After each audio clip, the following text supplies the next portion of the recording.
Chapter number 8 application of integration board class की हम यहाँ बात करेंगे। इंट्रोडक्शन की बात करेंगे, एरिया अंडर कर्व और application of integration. Right.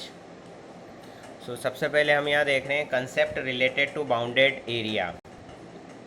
Point number 1, the area bounded by the curve y is equal to f x, the x-axis and the ordinate x is equal to a and x is equal to b is calculated as area is equal to integration from a to b y dx, and we put value of y, that is fx. So formula is integration from a to b fx dx. right. तो यहाँ हम देख रहे हैं ये curve आपको दे रखा है y is equal to f x, और ये ऑर्डिनेट आपको दे रखी है, दो लाइन आपको दे रखी है, x is equal to a and x is equal to b. ठीक है, ये आपकी x एक्सिस हो गई। ठीक, तो ये एरिया हमको निकालना है। ठीक है, ये वाला एरिया आपको फाइंड आउट करना है। तो यहाँ पर हम क्या कंसिडर कर लेंगे, एक स्ट्रिप कंसिडर कर लेंगे। तो ये स्ट्रिप हमने कंसिडर करी, dx स्ट्रिप हमने ये कंसिडर करी। ठीक है, और इसकी हम लिमिट ले लेंगे a से b तक, क्योंकि a से स्टार्ट हो रहा है और b तक पहुंच रहा है। तो a से b तक हमने लिमिट ली, तो लोअर लिमिट आपकी a होगी, अपर लिमिट b हो गई। ठीक है, और ये फंक्शन आपका क्या है, y है। ठीक है, तो y dx हम कर देते हैं, और y क्या है आपका fx है, तो y की जगह हमने fx पुट कर दिया। तो जो भी फंक्शन होगा वो वैल्यू हम यहाँ रख देंगे फंक्शन की। ठीक है, उसके बाद हम उसका इंटीग्रेशन कर लेंगे, तो जो है हमारा क्या आ जाएगा, एरिया आ जाएगा। ठीक है, और एरिया हमेशा पॉजिटिव होता है। ठीक है, तो यहाँ पर पॉजिटिव एरिया आपका फाइंड आउट हो जाएगा। Pause the video and note the following point. Next point number second, the area bounded by the curve x is equal to f y. जैसे ये आपको दे रखा है x is equal to f y curve दिया हुआ है। ठीक है, the x axis, the y axis and the line y is equal to c and y is equal to d।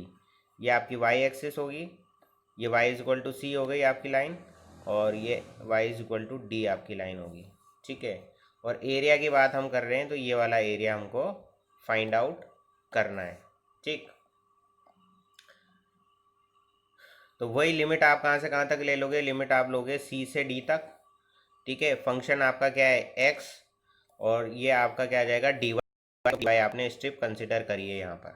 ठीक है, तो dy स्ट्रिप आपने कंसिडर करी है यहाँ पर, तो ये dy के रेस्पेक्ट में, मतलब y के रेस्पेक्ट में इसका इंटीग्रेशन हम कर देंगे। तो integration from c to d f y d y आपका जो हो जाएगा, एरिया फाइंड आउट हो जाएगा इस फॉर्मूला से। ओके, तो वो डिपेंड करता है कर्व किस तरीके से दिया हुआ है, उसके अकॉर्डिंग आप स्ट्रिप कंसिडर कर लोगे, और फिर हम इसका इंटीग्रेशन करके एरिया फाइंड आउट कर लेंगे। Next, note point number 1, if area lie below x axis और left of y axis then it is negative, and in such a case we take the absolute value of, because the area of the region is always positive। जैसा कि अभी हमने कहा area हमेशा positive होता है, तो x एक्सिस के बिलो हो, यानी कि नीचे की तरफ दिया हुआ हो, जैसे कोई कर्व यूँ दिया हुआ है। ठीक है, तो ये आपका फोर्थ क्वाड्रेंट में हो गया, या इस तरफ दिया हुआ है, तो आपकी ये नेगेटिव साइड आ गई ना एक्स की। भाई बिलो द एक्स एक्सिस दिया हुआ इधर दिया हुआ है, या लेफ्ट ऑफ वाई एक्सिस के लेफ्ट में दिया हुआ इस साइड। ठीक है, तो वो क्या होगा, फिर नेगेटिव आएगा उसका एरिया जब हम कैलकुलेट करेंगे। तो ठीक है ना, तो हम क्या कर देंगे, मॉडुलस लगा देंगे। ठीक है, ताकि वो क्या हो जाएगा, पॉजिटिव हो जाएगा, क्योंकि एरिया कभी भी नेगेटिव नहीं होता ना। तो यहाँ इस पॉइंट में यही लिख रखा है हमने कि if the area lies below the x axis के नीचे हो, या फिर left of y axis,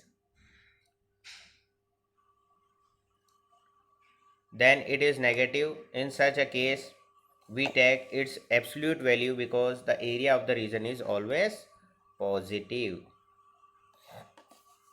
Next point, if it may happen that some portion of the curve is above the x-axis and some is below the x-axis, then the area bounded by the curve y is equal to fx x-axis and the ordinates x is equal to a and x is equal to b is given by, area का formula होगा modulus of a one plus a two, यानी कि modulus of a one तो क्या होगा, निश्चित रूप से आपका जो है एक्स एक्सिस के बिलो होगा, ठीक है ना, इसलिए उसको क्या करेंगे, नेगेटिव नहीं लेना, इसलिए उसके आगे हमने क्या लगा दिया, मॉड लगा दिया। जैसे ये एरिया ए वन है और ये एरिया ए टू है, तो ये आपका क्या है, एक्स एक्सिस के नीचे है, तो ये नेगेटिव आएगा, तो इस पर हमने क्या लगा दिया, मॉडुलस लगा दिया, और इस पर हमको मॉडुलस लगाने की ज़रूरत नहीं है। तो हमने एरिया क्या लिखा है यहाँ पर, area is equal to modulus of a one plus a two, ठीक है। तो इस तरीके से हम इस कर्व का एरिया फाइंड आउट कर लेंगे।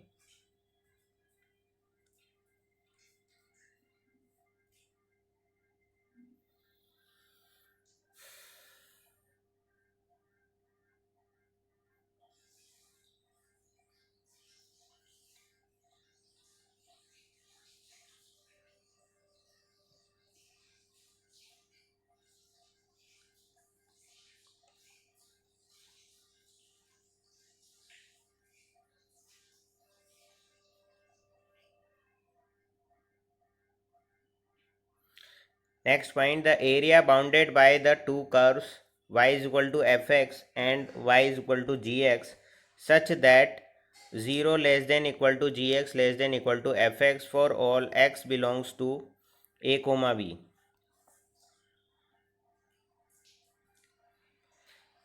The x-axis and the line x is equal to a and x is equal to b is calculated as a is equal to integration from a to b fx minus gx dx, right।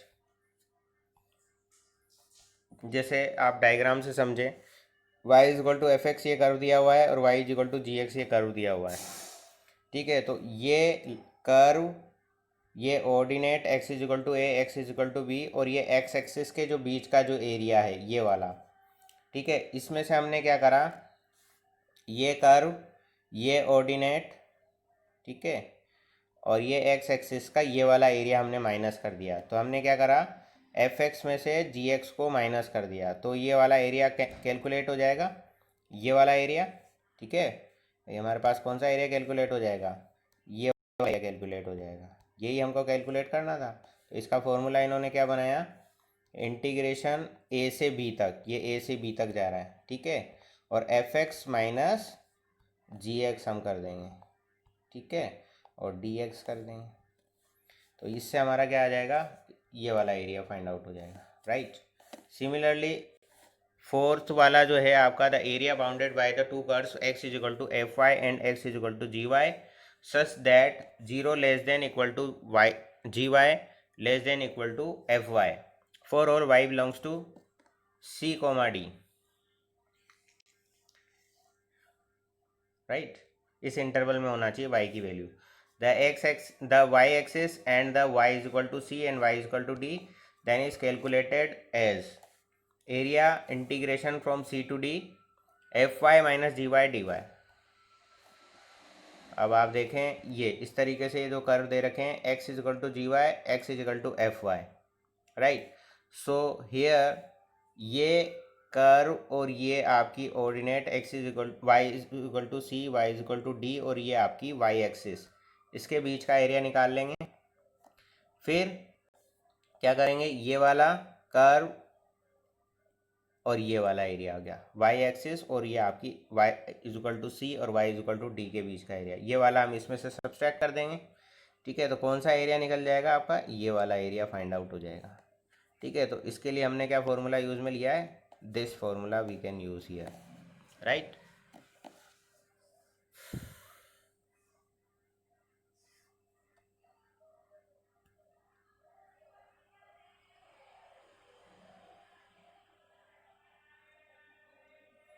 Next, point number 5, the area bounded by the two curves fx and gx such that fx is greater than gx in a comma c, इस interval में आपका F x जो है जी x से बड़ा है या फिर इक्वल है, and f x less than equal to g x